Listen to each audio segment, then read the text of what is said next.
And that's what he said right after being ushered off the stage when the word gun, gun, gun was yelled out on the floor in that rally in Nevada. And he came back out in a few minutes and said, we're not going to be stopped. And by the way, where was I on the script? Back to action. Look who's here. At 8 o'clock here in New York City, we got Kellyanne Conway, who's running the Trump campaign. What's going on out there? Well, it was a little bit scary, just because I think when you're up at the podium, you don't know why you're being whisked away by the Secret Service. Yeah, he was like this. He couldn't see. And he's, obviously, he could have left. Everyone would have understood, but that's Donald Trump. He wants to come right back to the stage once he was told it was safe to do so. Fascinating, because it found out the traveling press was back in the buses. Correct. What happened behind the scenes? Well, behind the scenes, they had left. Show's over. They left. The show's over.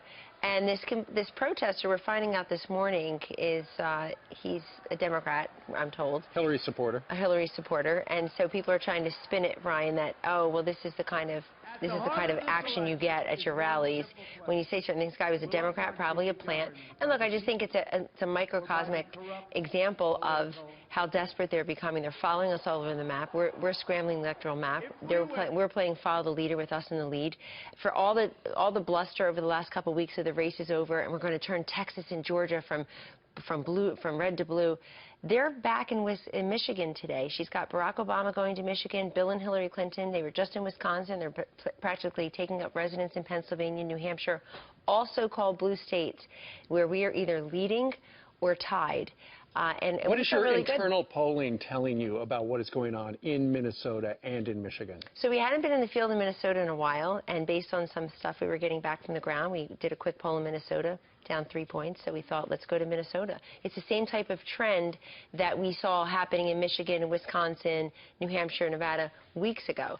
And so we feel really good. We get a daily report on the absentee voting and early voting. We like those trends compared to where the Republican nominee was in 2012. A lot of people are very concerned about Florida on the Republican side because of the early turnout. It seemed to switch back to Democrats, and there seems to be a big Hispanic turnout, and I guess the assumption is that would be against the Republicans. It would certainly, if all that were true, it would help Hillary Clinton marginally. It's not all true. We also see upticks in the number of Republican ballots that were requested in key counties, and then we also see based on some of the returns, we feel very good, particularly because we predict, Brian, that on Tuesday you're going to see the voter lines swelling with Trump supporters.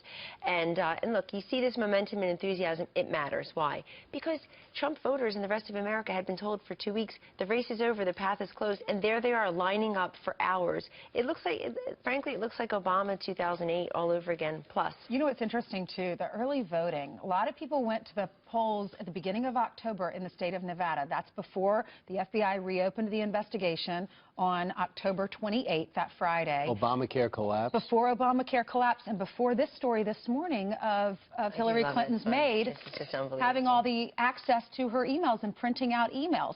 So early voters went at the beginning of October without having all the information. Should we do away with early voting? I don't really care for extended voting for a month in some of these states. I don't see what the purpose is. And frankly, some of it passed with Republican governors and Republican legislatures in charge, P.S. But, you know, look, we want to make it more convenient for people to exercise their franchise if they're not able to go because of school, work, or family on the Tuesday in November. So make it a federal holiday. At the same time, why have it for a month? What's going?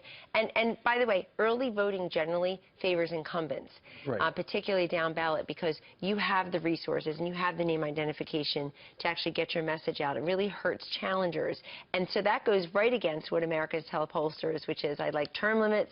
I have a 12% approval rating of Congress. They don't really want the incumbents in there necessarily. There's a brand new Investors Business Daily poll out. They come out every day. It's a tracking poll. Donald Trump is actually now leading Hillary Clinton 44 to 43. What's interesting about it, you look down in who's supporting whom.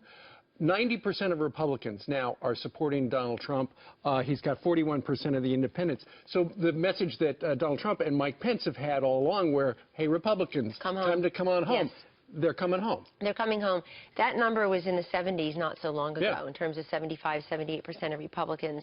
When we see them coming home, You saw yesterday that very well illustrated. You saw Mike Pence with Governor Walker and Speaker Ryan and Senator Johnson, whose numbers are improving in Wisconsin himself. You saw Doug Ducey, the governor of Arizona, earlier in the week with Mike Pence. So we saw Ed Gillespie in Virginia introduce him last night to a huge crowd. We feel great about the fact that we have GOP unity. I know there are a couple of, big mouths out there who are against us, and they tend to, not ironically, not coincidentally, get a lot of airtime and print time, and that's their right. But we feel great about the rank and file. Everywhere you go, I meet people in these rallies that say, I haven't been this excited since Ronald Reagan, or I haven't even bothered to vote in the last couple of cycles, because I will ask them, do you mind if I ask you, did you vote for President Obama? Right. The world is my focus group, Steve. Come on. Did you vote for President Obama? Did you vote for President Clinton, Bill Clinton, before? And sometimes they have, sometimes they're straight-ticket Republicans, but either way, they have a story to tell, which is, Donald Trump didn't make me leave the Republican Party. It got me excited about the race. One thing we're doing now, like we haven't done in the beginning, is every network is carrying every candidate's speech between Hillary Clinton and Donald Trump, and I'm hearing him always open with the news of the day. Yes. And will this be something that Donald Trump brings up today? That the nanny, the housekeeper had access to classified material on the fax and in the email, and might have an answer to where the Apple computer disappeared to? He absolutely should, and he will. In addition to every single state he goes into, Brian, reminding the people there how their Obamacare premiums have increased. A state like Minnesota, where he's going today, where the Democratic governor has been very critical. Governor Dayton has been very critical of Obamacare. Basically sounds like Donald Trump and Mike Pence on the problems with Obamacare, how unaffordable, how inaccessible. But I think this maid story is important for another reason. The housekeeper story is important because Hillary Clinton has been telling everybody, folks have already made up their mind about what they think on the emails. That's pretty arrogant. It's also inaccurate. It's not true, because every day we find out something new about either our national security being put at risk because of her reckless, selfish, peevish behavior. And we really find out like another iteration of what I always call Hillary first. Her entire career has been about protecting and advancing Hillary Clinton. Everybody else be darned. This shows you again. Yeah, it shows there's a different standard, because to handle these classified secrets, and apparently, and we're learning now from this great big State Department document on Friday, 1,000 documents are out there, they would constantly say, okay, let's have Marina Santos print it. Let's have her fax it. Let's have all the stuff. She did not have security clearance, and so it just goes to show you, and you can see the classified documents right there. Unbelievable. It just goes to show you how flawed the FBI investigation was into her criminal email scandal. And so, 48 hours out, is this the last high heel to drop? No, it's not the last stiletto to drop, I'm sure. But it also tells us, why even wait for something else, Steve? Why not just, don't we have enough evidence now that she's unfit and unqualified to be President of the United States and Commander-in-Chief? She's completely disqualified herself by the way that she has so recklessly and carelessly handled this information. And let me make very clear, I feel sorry for the housekeeper.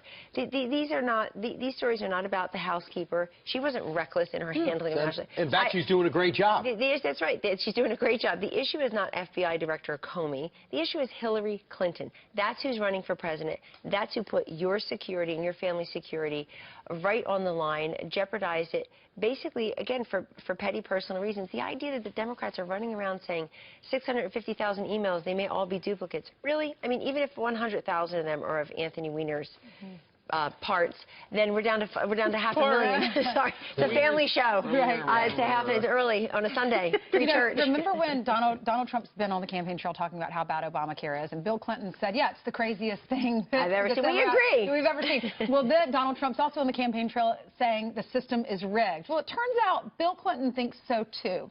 There's a transcript from a speech back in 2015, and this is what he said. Closed-door fundraiser too. We're not supposed to hear this. That's right. He said there are lots of people who are sick and tired of working their heart out and never getting a pay raise.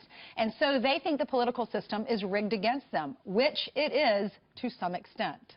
There you go, bingo. We keep on channeling Bill Clinton on certain things. The other thing I would just point out is all this tells me is that we've been asking the right questions about the wrong candidate. Is she fit? Is she qualified? Do they believe the system is rigged? Do they believe that Obamacare is the craziest thing you've ever seen? And it also just tells me that in these waning hours, Hillary Clinton is on total defense. It's a place that's never a good look for her, never a good place for her. She never saw Barack Obama coming in 2008. She never saw Bernie Sanders coming earlier this year. The guy is a socialist. He won 22 states and millions of voters. And he's been way off message this week, and basically way off message. Had somebody in Iowa, a Bernie Sanders supporter, introducing Hillary last night. The lady had to be taken off the stage because she was trashing Hillary Clinton. Right. And then she never saw her comeback coming, not once but twice now. Here's Hillary Clinton's husband, Bill Clinton, again saying this, quote, "She deserves this, and she will not disappoint you. But to get there, we have to not disappoint her." Ooh, yeah, no, I bet he really knows what it's like, the wrath of disappointing her. That China is flying in Chappaqua on a regular basis, I have no doubt. And you know what, by the way, I find it to be a really arrogant, selfish statement to say that she should be president of the United States because it's her turn. Yeah. She deserves it. She's earned it.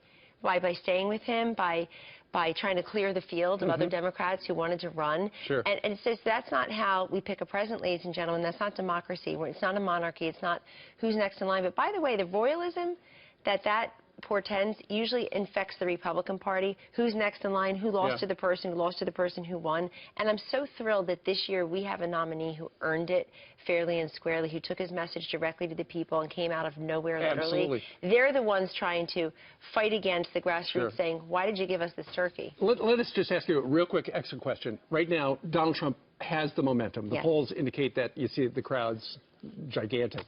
It's the momentum versus the machine. Her machine getting out the vote. Who wins? But he wins. He's going to win on Tuesday night. I'll see I changed the invitation from election night to victory party, so please come. And the reason that he'll win is because when people see a winner, when they see you can actually do it, you can execute, they picture you in the office, then they come up and they show for you. And people will eventually say, I'm part of the 75% of Americans who do say I want change. This is maybe my only chance to truly turn over the tables. We take her machine very seriously. It's a well-oiled one. But here's the exit question for you. If she starts out with a so-called blue wall at 248 electoral votes, where the heck, why can't she find another 22? She only has to find 22. We have to find like 500. She has to find 22. Because you went into her 248. We've cemented, we're digging into our 248. We're putting them on defense. The last couple of days, everyone will essentially be in blue states. All right. Thank Thank you very much. See you soon.